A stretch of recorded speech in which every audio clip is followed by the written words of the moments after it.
En este caso concreto, la sesión es sobre los Quijotes ideológicos en la guerra de ideas. Ese es el título que le dio Javier.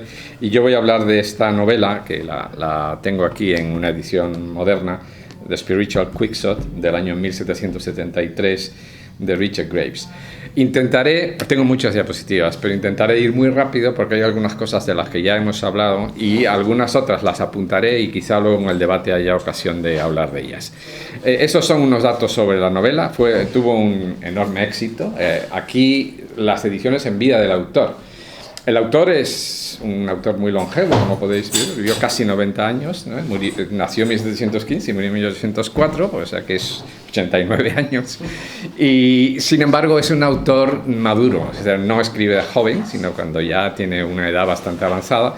Esta es su primera novela. Tiene antes una obra de poesía, escribe poemas, escribe otras 4 novelas, pero esta es la primera novela. La mayor parte de las obras hasta el final de su vida no les da su nombre, ¿no? Sino se publican anónimamente. Lo cierto es que esta novela tuvo tan gran éxito que en las novelas posteriores siempre se decía del autor de Spiritual Quixote, ¿no? La primera edición es de marzo del 73, aunque la novela se está escribiendo probablemente desde mitad de los años 50, o sea que está durante 20 años revisando la novela y finalmente se publica. La da al editor, que es Dodsley, en Londres, el año anterior, 1772, y por eso a veces se da la fecha de 1772, que es un error. No hay edición el 72, sino el 73. Bueno, tiene mucho éxito de manera inmediata. Se venden los 1000 ejemplares de que consta la tirada, de tal manera que hacia finales de año del mismo año 73, saca una segunda edición el editor de más ejemplares, bueno, 1250, aunque lleva fecha de 1774, porque claro, se distribuye sobre todo al año siguiente. Tiene tanto éxito que hay una edición en Dublín en 2 volúmenes que aparentemente no controla el autor, es decir, que pero existe la edición y se sigue vendiendo bien, de tal manera que el editor le propone una tercera edición en 1783, ya con correcciones, adiciones, pero son menores, o sea, son más de tipo formal, ¿no? Nada que afecte sustancialmente a la novela. Y de hecho, ahí, de nuevo, unos años después, en 1792, hay una cuarta edición, todas ellas revisadas y autorizadas por el autor.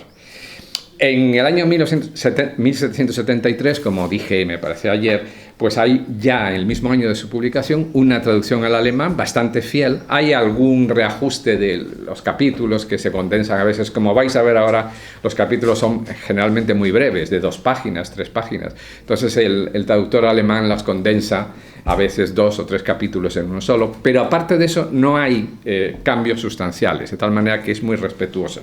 Es un traductor conocido, Johann Gottfried Gellius, porque había traducido también unos años antes el The Vicar of Wakefield de Goldsmith y algunas otras obras inglesas. Y luego, ya hacia finales del siglo, hay una edición en holandés que está llena de errores, de cortes, y que además le atribuye, la traductora lo atribuye a Smollett, nada menos, o sea, lo cual es muy contradictorio. Y luego, ya muerto el autor, hay varias ediciones en el siglo XIX, todo esto es que indica, desde luego, la popularidad de las novelas, así que en 1808, hacía 4 años que había muerto, hay una edición en un volumen, en 1810 en una colección muy conocida hay otra en 2 volúmenes, en 1816 también, todo esto en Londres, pero ese mismo año se publica también en Estados Unidos.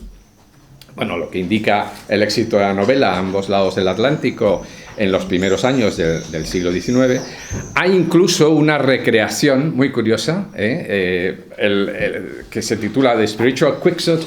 Geoffrey Wildgoose es el nombre del protagonista. Dice Geoffrey Wildgoose in Cheltenham, ¿no? Que es un lugar, dice all a discourse and a race course.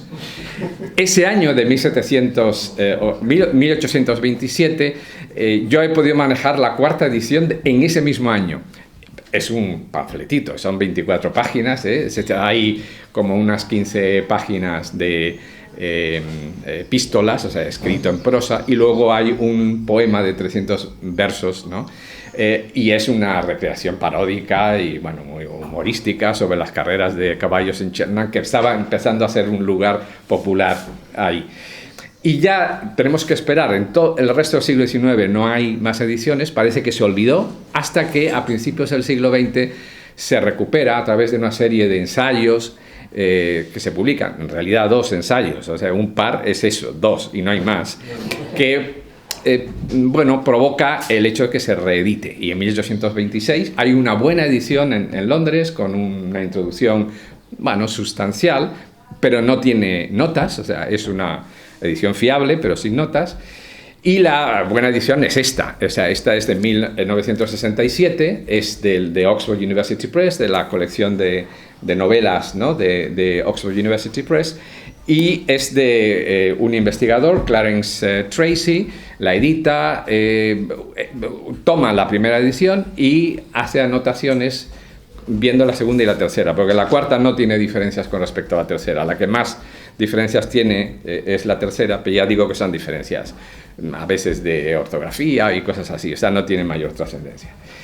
Y no hay más ediciones fiables desde 1967. Sin embargo, sí que hay una edición muy reciente en rústica, en paperback, en Gloucestershire, en Inglaterra, en Non-Such Publishing, pero del 2007, o sea, ya en el siglo XXI, pero no es nada recomendable, porque es una edición que no tiene notas, ni siquiera las del propio autor, que se ha eliminado todo el aparato paratextual que ahora voy a mostrar, como dedicatorias, introducción, prefacio, postscript, o sea, todo ese tipo de cosas lo ha quitado, o sea, ha ido como a contar la historia y nada más, ¿no?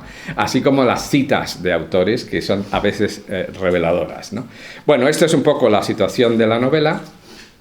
Las raíces quijotescas son muy evidentes y voy a ir comentando algunos rasgos y de esa manera os contaré un poquito la historia, pero no voy a contar el argumento porque ya veréis que no es estrictamente necesario. Tenemos el título y los títulos de los capítulos que ahora mostraré, que son claramente, bueno, imitación del Quijote, y hay toda una serie de textos iniciales, que es lo que digo, que esta edición de 2007 ha eliminado las dedicatorias irónicas, bueno, la dedicatoria al pastelero del rey, por ejemplo, unas cosas, prefacio, introducción, aviso a los lectores, un postscriptum, ¿no?, que inicia la novela, o sea, que no es que lo ponga al final, ¿no?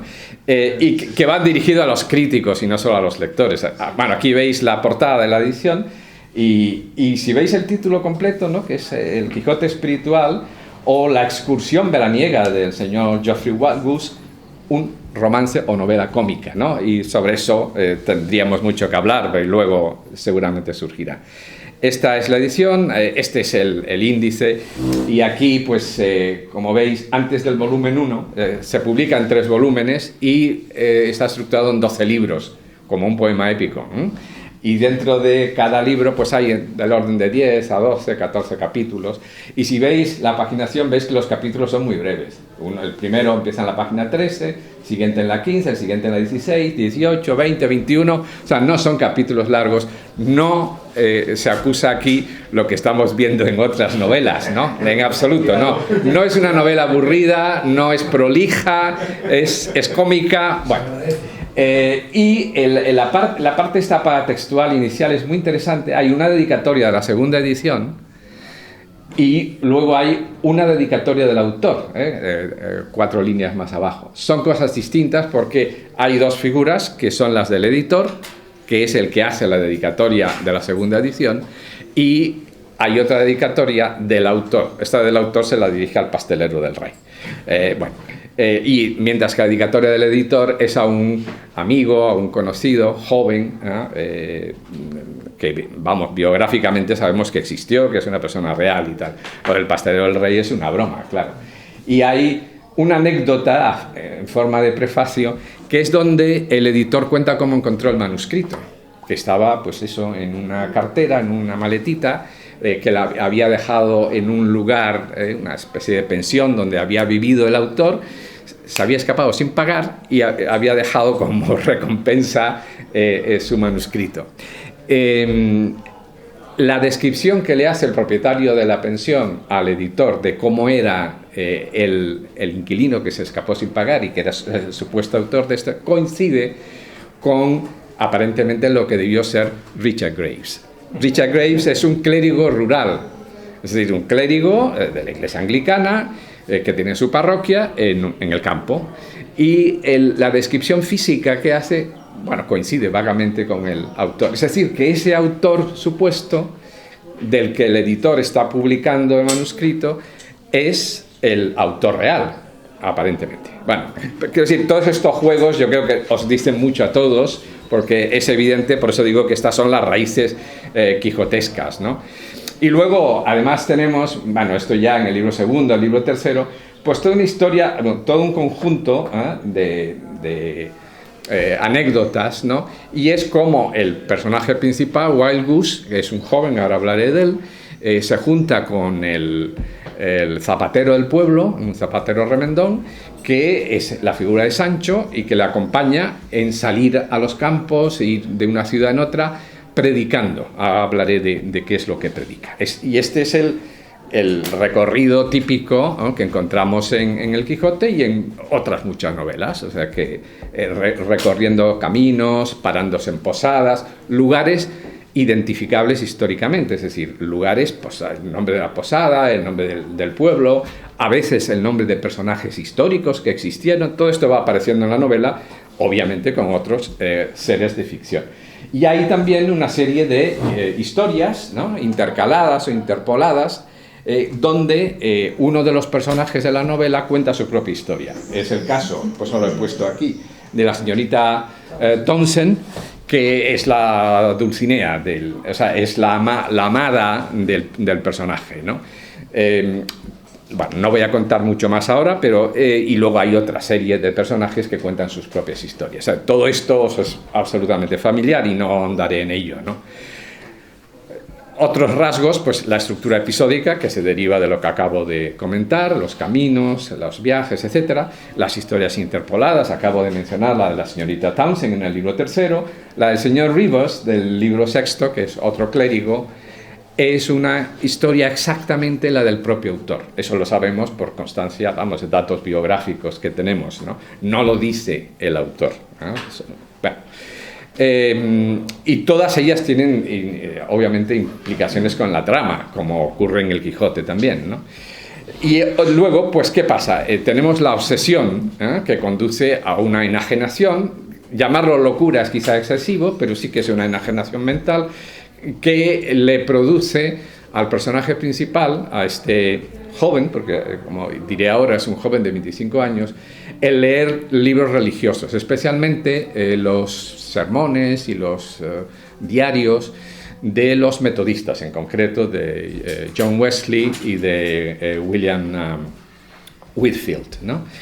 Y eso le lleva, pues, a creerse que su misión en la vida está a predicar esa doctrina nueva, que no es más que volver al cristianismo primitivo. Y eso se llama entusiasmo en la literatura inglesa del siglo XVIII, y que le comentaba antes a Alfredo que es básicamente el mismo concepto de Schwärmerei que mencionaba esta mañana Javier, ¿no? Los personajes centrales son los personajes cervantinos, o sea, Geoffrey Wildgoose es el Don Quijote, pero es un joven de 25 años, en esto coincide con otros muchos, como sabemos, y Sancho es representado por Jerry Tuckwell, que es el zapatero remendón, ¿no?, que actúa igual que Sancho, es decir, cuando inician el viaje, pues Wild Goose dice que pues, van a salir a predicar y ya está, ¿no? Y dice, pero bueno, ¿y qué llevamos para comer y para beber? Y es Jerry el que le hace sentar, vamos, poner los pies en la tierra, y pues esta es la misma historia. Por eso digo que no voy a contar mucho más de la historia, es esto, ¿no? Y luego hablaré de otras cosas. Aquí están los textos sobre los que provocan la enajenación mental del personaje principal, que son los diarios de John Wesley. Están las fechas puestas, o sea, se publican a mitad o a finales, en la segunda mitad de los años 40, con lo cual dije, la novela se empieza a escribir en torno a 1754, 55 probablemente, y como veis, y los diarios de Journals of George Whitefield, aunque se escribe Whitefield, la pronunciación es Whitfield, y de hecho el autor utiliza más veces la ortografía sin la E, Whitfield, porque es la fonética adecuada, ¿no? Bueno, y como veis, cubren ese tipo, esos años, desde 1735 el primero, y el segundo es en 1738 y hasta los años 40. Este es el movimiento metodista, que se inicia efectivamente en Oxford, que lo cuenta la novela. La novela tiene algún capítulo donde no hay ficción, donde realmente lo que hay es una contextualización histórica, y eso lo va presentando también ahí. Bueno, ¿qué es lo que ocurre cuando se gesta la novela? Pues lo primero es una obra que ya hemos mencionado, ¿no?, que es el Don Quixote in England, de Henry Fielding, que es una comedia musical, con canciones, etcétera, desde el año 1734. Este es el momento en el que se está gestando el movimiento metodista en Inglaterra, y es el momento en el que Richard Graves está estudiando en Oxford, entra en Pembroke College de Oxford en 1732 y viaja a Londres con frecuencia. Es muy posible que viera esto porque era aficionado al arte, al teatro, a la música, etc. Y ese es un Quijote idealista. No voy a hablar de esto, pero quiero decir que este es un primer referente, ¿no? El segundo claramente es Joseph Andrews, y aquí pues tenemos... En la propia novela, en The Spiritual Quixote, aparece un personaje de Joseph Andrews, que es la señora Booby. Aparece. Es una señora Booby que es una mujer frívola, que engaña a su marido. En fin, ya sabemos que Lady Booby en Joseph Andrews es viuda muy pronto, ¿no? Porque Charles Booby muere y ella es viuda. En este caso no es viuda, pero se ha casado por dinero y engaña, en fin, y es una historia rocambolesca, como siempre, muy divertida, ¿no? Y claro, acude a Wild Goose, que es este joven que va predicando, para aparentemente que le dé consuelo y le aconseje, pero en realidad lo que quiere es tener relaciones sociales, etc., ¿no? Y que estaba bien visto que las señoras en Bath, ¿no?, tuvieran pues en sus tertulias literarias y artísticas algún personaje de este tipo. Joseph Andrews y Wild Goose son los dos jóvenes idealistas, ¿no? Y luego además el personaje de Abraham Adams en Joseph Andrews encarna los principios morales que tiene Wild Goose, de tal manera que el protagonista entronca con los dos aspectos que hay en Joseph Andrews, de dos personajes de Joseph Andrews, ¿no?, que encarnan el ideal quijotesco. Y evidentemente Tom Jones, ¿no? No aparece Tom Jones en la novela, pero aparece una posada en la que Tom Jones recala durante su viaje, y uno de los personajes, que es la cuñada de uno de los teólogos metodistas de Whitefield, la señora Whitefield, es la que regenta la posada, y cuando llegan estos dos a la posada, o sea, Wild Goose con su Sancho Panza, ¿no?, con Jerry, los ve por dioseros, porque claro, vienen del camino llenos de polvo, etcétera. Dice que no, que se vayan de ahí, que no. Dice, pero es que hemos venido aquí porque aquí es donde nació Whitefield, ¿no? Dice, y además porque aquí es donde estuvo Tom Jones. Dice, y estoy harta de que venga todo el mundo porque aquí estuvo Tom Jones, ¿no? Bueno, digo que es muy divertido. La posada se llama Bell, ¿no?, y está en Gloucester. Y bueno, pocos años después, como sabemos, tenemos la Charlotte Lennox, ¿no?, la de Female Quixote. Hay muchas cosas que contar, pero no tengo tiempo. Pero desde luego el personaje de Arabella es muy parecido, en cierta forma, al personaje de Wild Goose. Arabella tiene 17 años, como sabemos, Wild Goose tiene 25, como decía, y ya sabemos lo que le pasa a Arabella, que es lo mismo que le pasa a Wild Goose. Lo que pasa que Arabella es con los romances franceses del 17, la Calprenède, Madeleine de Scudéry, en el caso del amigo Wild Goose, los otros textos que he comentado, ¿no?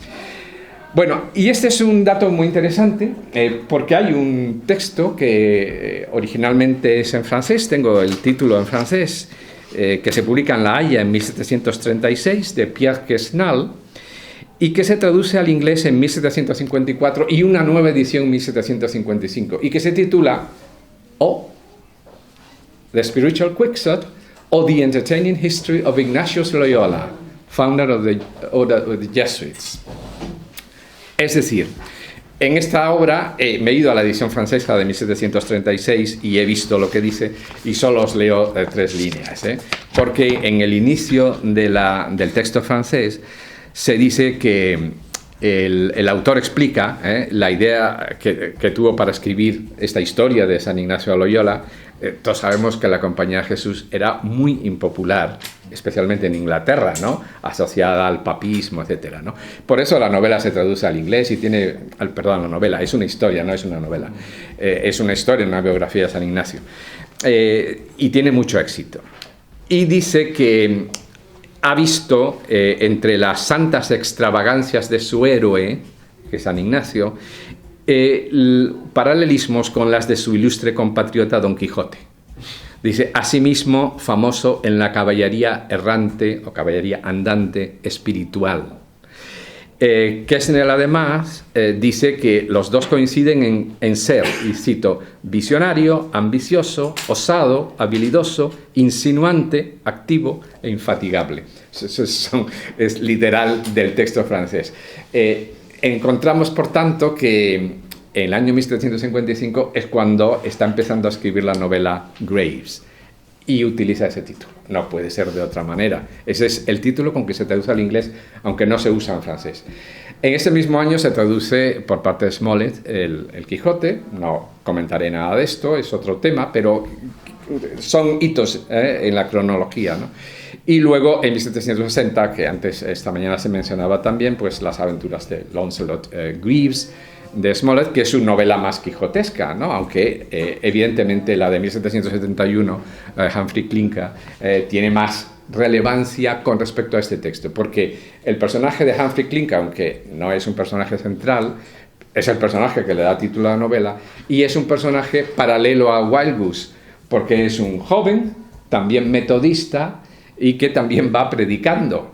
Y de hecho lo hace. Hay una similitud incluso en una anécdota de la novela de Graves, que lo detienen a él y a Jerry por haber robado supuestamente, ¿no? Haber cometido un robo, y lo mismo ocurre en Humphrey Clinker. A Humphrey Clinker no solo lo detienen, sino que lo condenan y lo mandan a prisión, y cuando está en prisión se dedica a predicar la fe metodista y, bueno, convencer a los prisioneros, a los que están en la cárcel, de que se conviertan en el metodismo, ¿no? No le llega a pasar esto a Wild Goose porque no llega a entrar en prisión, porque alguien lo salva de que el juez lo condene, ¿no? Bueno, son concomitancias, ¿no? Y lo que encontramos, la herencia de Fielding se refleja sobre todo pues, en estos elementos que ya he ido un poco mencionando. La voz narradora omnisciente, que en Fielding y aquí también contiene informaciones, sugerencias, ironías, sentimientos. Es el que va, y es lo que hace cómica también en gran medida la narración, ¿no? Es un instrumento pues, de la novela moderna, de la creación de metaficción, etc.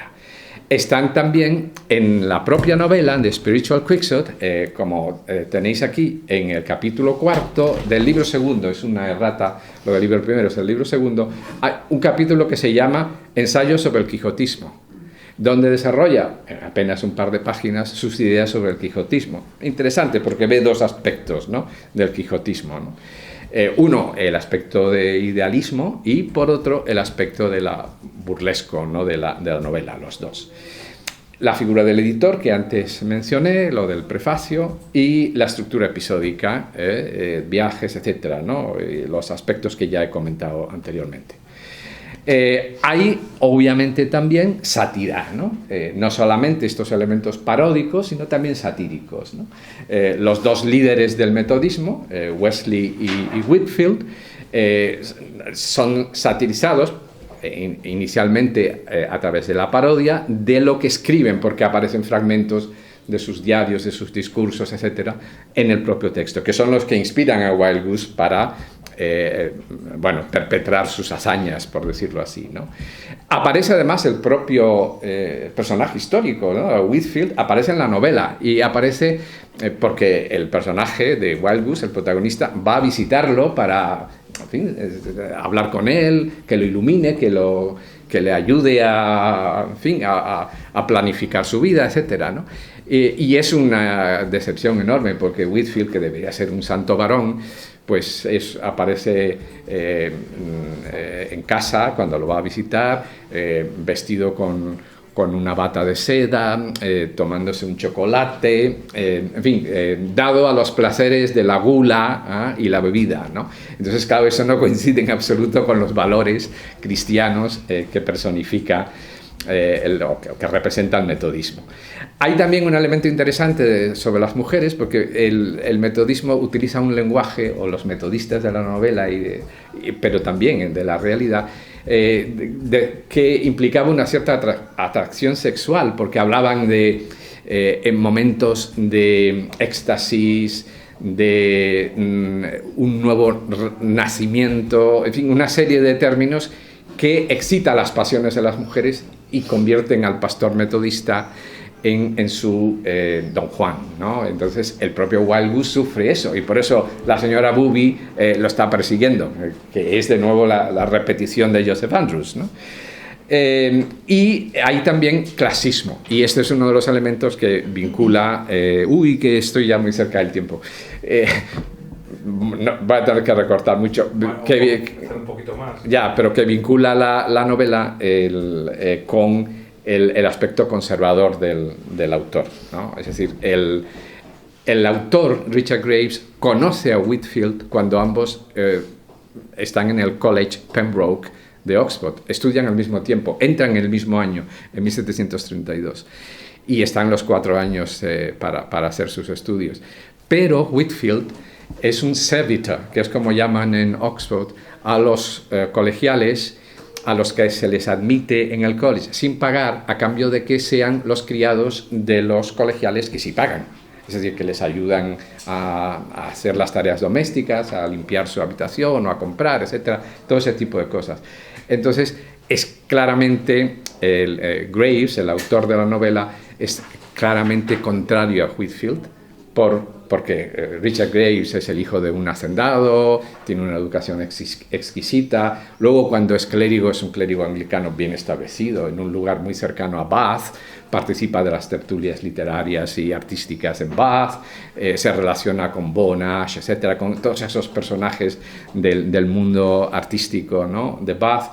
Bueno, en fin, se transparenta claramente ahí el elemento clasista, ¿no?, y crítico socialmente, ¿no? Y hay una serie de contradicciones en la sátira que es quizá uno de los aspectos más interesantes y que tiene que ver con la dualidad entre idealismo, romanticismo, y etcétera, ¿no? ¿Por qué?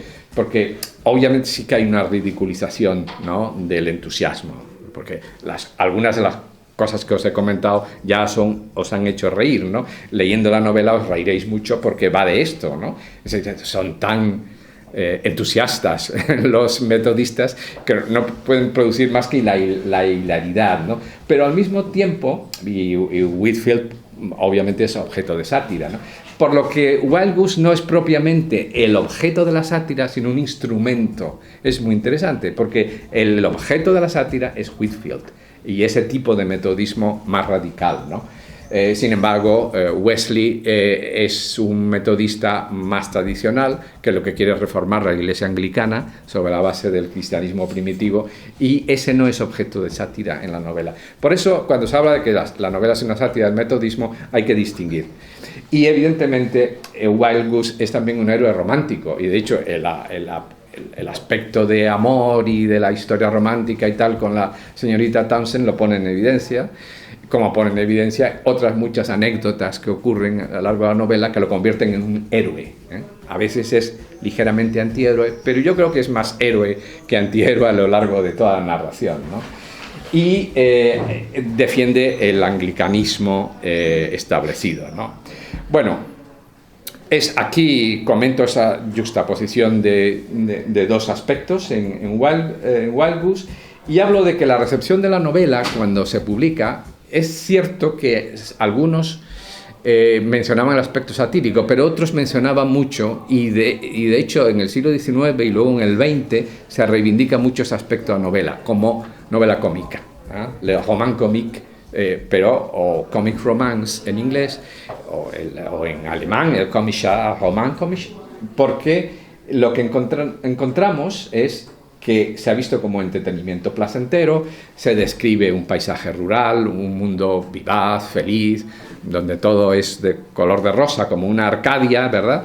Es la Inglaterra preindustrial, donde, bueno, muy similar, digamos, a lo que encontramos en las novelas de Jane Austen, conocidas por todos, ¿no? O de Anthony Trollope, después en el victorianismo, ¿no? Bueno, me salto esto, que es una cita, así como esta, que la Critical Review, el mismo año que se publica, habla de la sátira que hay, ¿no? Pero ya digo que es una visión, la de la sátira, la otra es la de la novela cómica, ¿no? El objetivo de la sátira, como decía, pues es básicamente Whitfield, ¿no? Porque se propagan esas ideas ridículas, ¿no?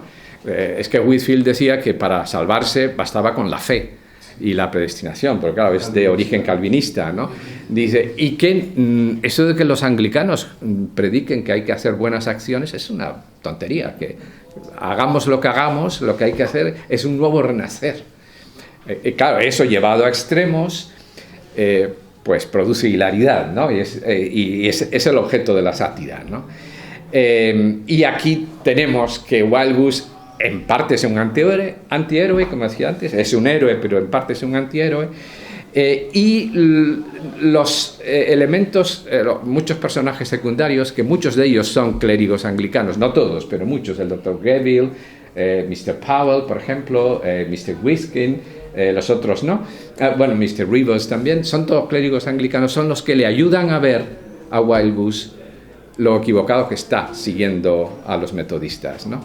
Y el último capítulo de la novela es no el epílogo, sino el capítulo anterior, es coincidente con el último capítulo de Female Quixote. Si recordáis este capítulo que dice el enunciado, que es sin duda el mejor capítulo de la novela y que se le atribuye su autoría al Dr. Johnson, ¿no? Bueno, es la intervención de un teólogo que es el que, hablando y razonando con Arabella, la convence de lo equivocada que está. Aquí se produce lo mismo con el Dr. Greville, o sea, es un caso paralelo obvio, ¿no? Por eso la he citado antes, es decir, porque todos esos elementos, digamos que confluyen, ¿no? Y lo que hay son pues una serie de elementos conservadores, ¿no? Que son los que encarna el propio autor. O sea, el autor es un clérigo anglicano, como estaba diciendo, asiduo a la vida social de Bath, ya podéis imaginar el lujo, etc. Él tiene una escuela también en la parroquia, recoge a niños, recoge no es la expresión adecuada, recibe a estudiantes, a niños de familias adineradas, es decir, que el obispo de Gloucester manda a su hijo ahí. El obispo de Gloucester es Warburton, nada menos, ¿no? O sea, está muy bien relacionado con los ambientes culturales, literarios, etcétera, ¿no? Y participa de esa vida lujosa de Bath, ¿no? Y su rechazo a Whitfield, que es lo que decía antes, viene en gran medida derivado de su conocimiento personal y del clasismo oxoniense, de su formación, etcétera, ¿no? Estos son ejemplos de los que no voy a hablar, pero que son novelas que se producen en los años sucesivos, finales del siglo XVIII y principios del XIX, de los que se ha ocupado Javier, entre otros, y ahí están los títulos. Es decir, que sirve el adjetivo spiritual delante de Quijote para que luego haya otro que se llame philosophical, otro se llame benevolent, otro se llame infernal, otro amicable y otro political, ¿no? Y pues es un esquema, ya digo, que se repite. Yo no he estudiado estas novelas todavía, pero bueno, sí las han estudiado pues Susan Staves, Javier, Miriam Boran, y ahí está. Todo esto se entronca en una tradición inglesa que viene desde el siglo XVII. No tengo tiempo de ir uno a uno, pero he puesto los nombres ahí. O sea, el primero, seguramente más importante, es otro anglicano, Samuel Butler, con su Hudibras, ¿no?, en 3 partes, que es un poema satírico absolutamente quijotesco, con 2 personajes, los 2 son disidentes, ¿no? Uno disidente luterano, y el otro, bueno, es presbiteriano porque es escocés, y el otro, su escudero, ¿no? Hudibras es un comandante, un general del ejército de Cromwell, ¿no? Y el otro, su escudero, es un independent, ¿no?, que es uno de los radicales, ¿no?, del pensamiento contraanglicano más radical. Entonces, es una confrontación ideológica de origen religioso, aunque con reminiscencias políticas también. Y luego John Bunyan es un disidente que en la cárcel escribe The Pilgrim's Progress. He puesto por las fechas para que podamos constatar, ¿no?, que hay todo un hilo cronológico de autores y obras donde el elemento religioso es fundamental, y por eso Spiritual Quicksand entronca con toda esa línea de pensamiento, ¿no? Jonathan Swift tiene A Tale of a Tub, donde es una historia muy bonita, es paródica, porque un padre muere y deja a sus hijos en herencia, tiene 3 hijos, ¿no?, un abrigo, ¿no?, uno pues de un tipo, otro de otro, etc. Y los hijos, cada uno de los 3 hijos representa una iglesia. Uno representa a la iglesia anglicana, otro a la iglesia católica y otro a los protestantes disidentes, a los que están en contra del anglicanismo, ¿no? Y el testamento dice, que es como la Biblia, ¿no?, que no se deben modificar los abrigos, ¿no? Entonces, claro, el que representa a la iglesia católica, claro, que modifica y le pone todo tipo de adornos, lujos, etc. El de los disidentes le quita trozos y le queda como desgarrado. El único que respeta la voluntad del padre es el que representa a la iglesia anglicana. Bueno, quiero decir, es esto. Y luego Daniel Defoe tiene también toda una serie de panfletos y sátiras de índole religioso, siendo él un escritor disidente, ¿no? Y menciono esto porque en la novela aparecen referencias, por ejemplo, a un clérigo anglicano muy conocido, Sacheverell, al que satiriza Daniel Defoe. A Daniel Defoe su sátira le costó la cárcel, porque satirizaba a este clérigo anglicano que decía que el mejor método con los disidentes era acabar con ellos. Y entonces, claro, el Sacheverell... El mejor indio es el indio muerto. Claro, eso es lo que decía. Entonces Defoe lo decía como Swift en Modest Proposal, etc., con ironía, era una ironía, pero no le compraron la ironía, se lo tomaron en serio y de hecho se emitió una orden de búsqueda de captura, lo capturaron, metieron en la cárcel y estuvo durante varios meses en la cárcel. Bueno, todo esto tiene que ver porque Sacheverell aparece mencionado en la novela bueno, son tantas cosas que me perdonáis si voy demasiado rápido. Quería hablar de Neugebauer, pero me lo voy a saltar. Déjatelo para el debate. Eso es, ya conocéis, porque lo hemos mencionado, aquí se habla de aspectos que tienen que ver con la novela de Graves también, y obviamente con Wieland, ¿no? Porque son novelas que preceden a Graves, lo que no significa que Graves las conociera o se inspirara en ellas, pero lo que quiero decir es que esto existe en la época, esto está, por decirlo así, en la atmósfera cultural del periodo. Y hay elementos que tienen que ver con el pietismo alemán, que es lo que Neugebauer dice, es perniciosa la lectura entre los jóvenes. Él, que tiene 17 años cuando escribe la novela, dice... Claro, y es exactamente lo mismo que le pasa al pobre Geoffrey en la novela de Graves, que de leer tanto, pues es pernicioso leer tanto, ¿no? Bueno, aquí están, bueno, 3 apuntes sobre tipos de quijotismo que podemos encontrar. Pues evidentemente hay un quijotismo imitativo, como el de Don Quijote, que es que Wild Goose imita a sus maestros, a los que lee, ¿no?, a Whitfield, etc., ¿no? Por otro lado, hay un quijotismo transformativo, ¿no?, que permite al héroe, mediante esos rasgos de personalidad idealista, románticos, etc., transformar esa realidad satirizada, ¿no?, y enfrentarse al objeto de la sátira, ¿no?, que es... entronca con el carácter inclusivo o romántico que tiene el realismo, ¿no?, aquí. y un quijotismo socializado, podríamos decir, porque hay muchos personajes, uno de ellos es el Dr. Greville que mencionaba antes, que intervienen en la sátira también, porque van contando cosas que ven, ¿no?, de las barbaridades que hacen los metodistas, ¿no? Estos son referencias a ese quijotismo, o mejor dicho, el realismo inclusivo romántico, que entronca tanto con Joseph Andrews, con Tom Jones, con Don Silvio von Rosalva, etc. Los menciono porque son elementos donde hay, ¿no?, paralelismos.